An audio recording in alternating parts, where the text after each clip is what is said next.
लूट सेक्शन 309 में जैसे मैंने बताया था, लूट दो प्रकार की हो सकती है, चोरी कब लूट है और उद्दापन कब लूट है।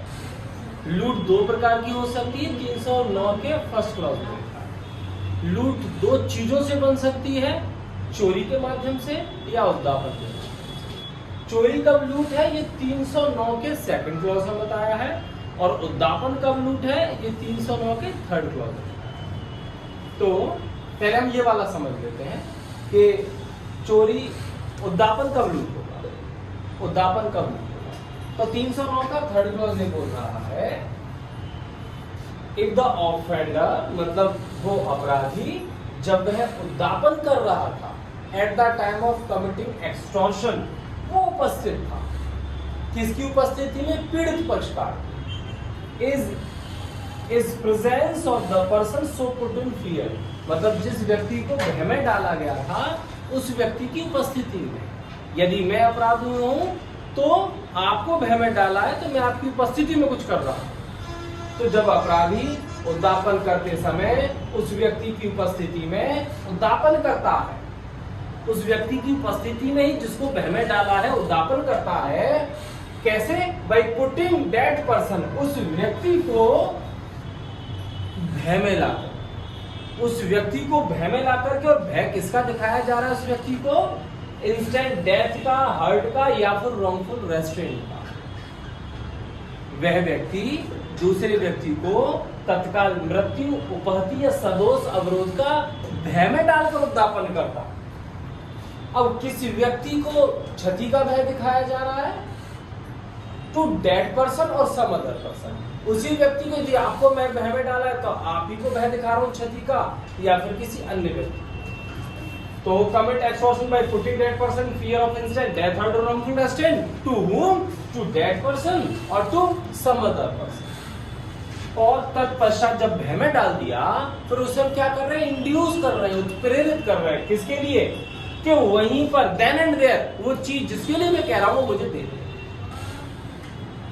वहीं पर तत्काल वो चीज मुझे परिदत्त कर दे। एक बार फिर देखिए,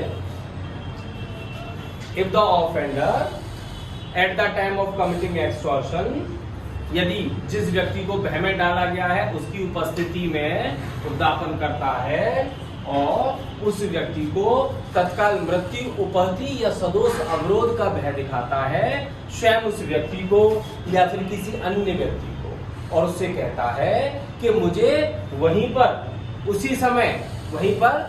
उसी समय जो चीज जो मैं कह रहा हूं वो मुझे दे दे। सिंपल भाषा में ये हो गया कि यहाँ पर लूट में एक व्यक्ति जब उद्दापन के माध्यम से लूट कर रहा है तो वहां पर जो क्षति का भय दिखाया जा रहा है वो तत्काल मृत्यु, तत्काल उपहति और तत्काल सदोष अवरोध का दिखाया जा रहा है, और उससे कह रहे हैं कि मुझे वहीं पर वो चीज मुझे दे, देन एंड देयर मुझे वो चीज। एक्सटॉर्शन में ऐसा नहीं है ना, यहाँ पर व्यक्ति उपस्थित है, मैं उपस्थित हूँ और आपको तुरंत वो चीज मांग रहा हूँ, और नहीं दिया तो मैं तत्काल ये भय कर दूंगा, तत्काल में ये कर दूंगा।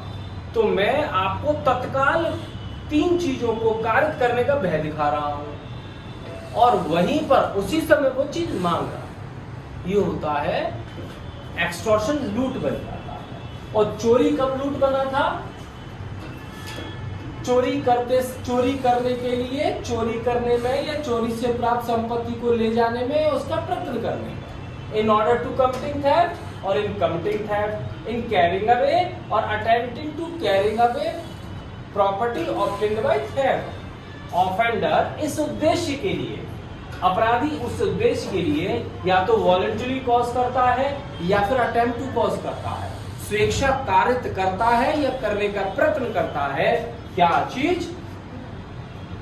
डेथ, हर्ट और रॉन्गफुल रेस्ट्रेंट, या फिर इनका भय दिखाता है तत्काल होने का, fear of instant death, hurt और रॉन्गफुल रेस्ट्रेंट। ठीक है, तो चोरी जब हो रही है, 3 परिस्थितियों की वाली चोरी है, मतलब चोरी होने में जब 3 परिस्थितियां हैं, तो यहां पर जो अपराधी है डेथ, हर्ट और रॉन्गफुल रेस्ट्रेंट कर रहा है या उसका प्रयत्न कर रहा है या फिर इसका भय दिखा रहा है। समझ में आया? तो यहाँ पर डेथ, हर्ट और रॉन्गफुल रेस्ट्रेंट होने की चीजें तुरंत होने की चीज। और एक्सटॉर्शन में क्या है? एक्सटॉर्शन में एक्सटॉर्शन किया, मैं उपस्थित हूं और आपसे तत्काल वो चीज मांग रहा हूं वहीं पर, नहीं तो तत्काल वो कर दूंगा। ये उद्दापन है। तो इस प्रकार से लूट हमारी या तो चोरी के माध्यम से बनेगी या फिर उद्दापन के माध्यम से बनेगी। ठीक है, डेफिनेटली यदि लिखने को आती है लूट की तो आप ये भी लिखेंगे और ये भी, दोनों चीज। समझ में आया?